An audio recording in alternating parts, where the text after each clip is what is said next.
Bismillahirrahmanirrahim. Assalamualaikum warahmatullahi wabarakatuh. Selamat pagi semuanya.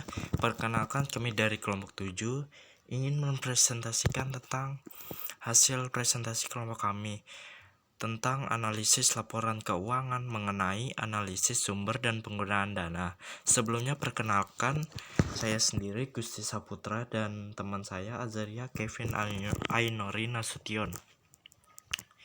7.1 Pengertian analisis sumber dan penggunaan dana.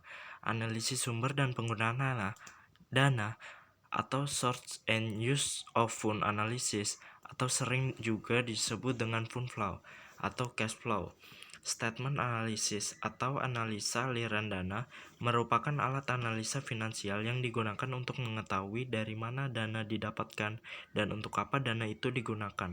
Laporan yang menggambarkan dari mana dana didapatkan dan untuk apa dana itu digunakan disebut dengan laporan sumber dan penggunaan dana.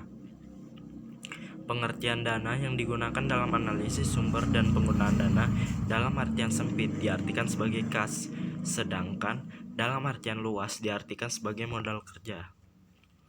Dengan melakukan analisis ini diketahui berapa besar kenaikan atau penurunan dari pos-pos aktiva. Yang kedua, mengetahui dari mana dana diperoleh untuk membiayai kenaikan aktiva tersebut bila terjadi kenaikan aktiva dan kemana larinya dana tersebut bila terjadi penurunan aktiva. Dan yang terakhir, analisis ini juga merupakan dasar yang baik untuk melakukan strukturisasi pinjaman atau loan structuring. 7.2 Dana dalam artian kas.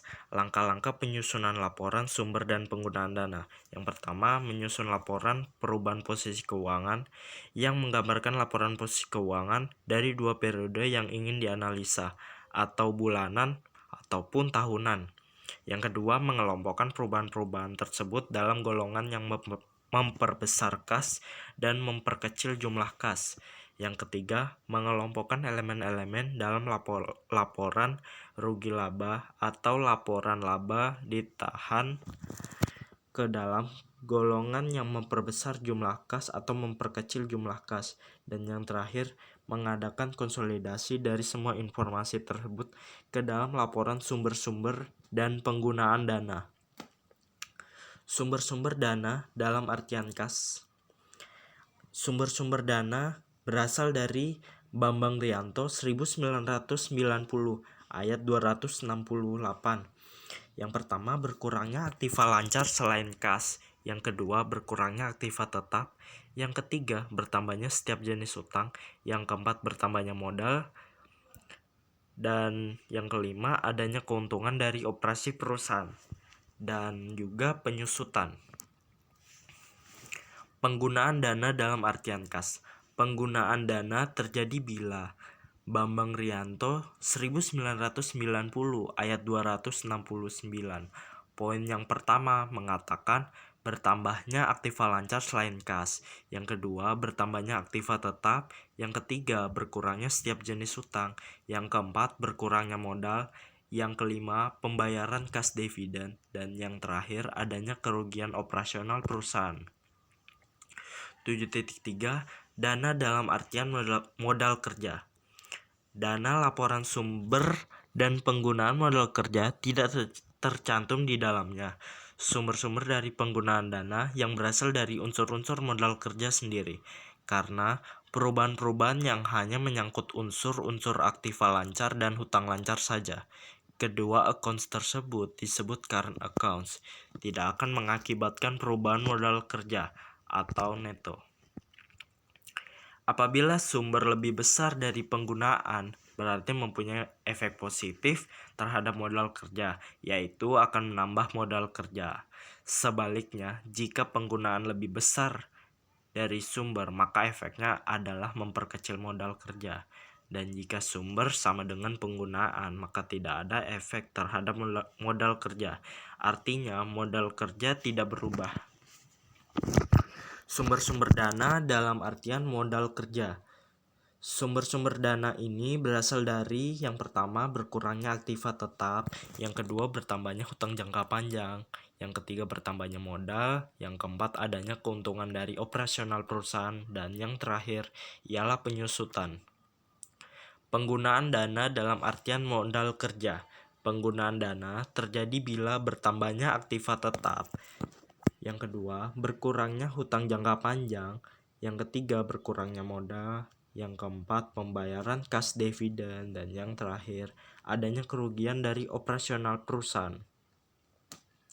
Sekarang, perhatikan sumber dan penggunaan dana dari PT Uniba untuk memperoleh laporan perubahan posisi kas, maka harus dikurangkan nilai pos yang sama untuk dua periode yang berurutan. Misalnya, perubahan pos piutang dagang adalah sebesar 1.221 dikurang 6.294 sama dengan min 5.073. Karena nilai tahun 2016 lebih besar dari nilai tahun 2017, berarti terjadi penurunan dan penurunan pada aktiva adalah sumber dana. Sehingga terjadi kelebihan sumber dana sebesar 1.119 buka kurung 17.902 dikurang 16.783. Kemanakah selisih tersebut? Tidak lain ke poskas atau cash. Poskas pada tahun 2017 terjadi peningkatan sebesar 1.119. Perhatikan bahwa poskas pada tahun 2016 adalah 3.528 dan pada tahun 2017 ialah 4.647. Bila terjadi kondisi sebaliknya, di mana sumber dana lebih kecil daripada penggunaan dana, maka akan terjadi penurunan pada posisi kas sebesar selisihnya. Suatu funds flow statement dapat dibagi menjadi 3 golongan besar. Buka kurung Sutirta Budiman 1993 banding 1992. Yang pertama operating cash flow, yang kedua investing cash flow, discretionary funds flow. Yang terakhir financing cash flow atau funds flow. Oke. Sekian presentasi dari kelompok kami. Jika ada kesalahan dalam berbicara, mohon dimaafkan. Terima kasih. Sebelumnya, wassalamualaikum warahmatullahi wabarakatuh.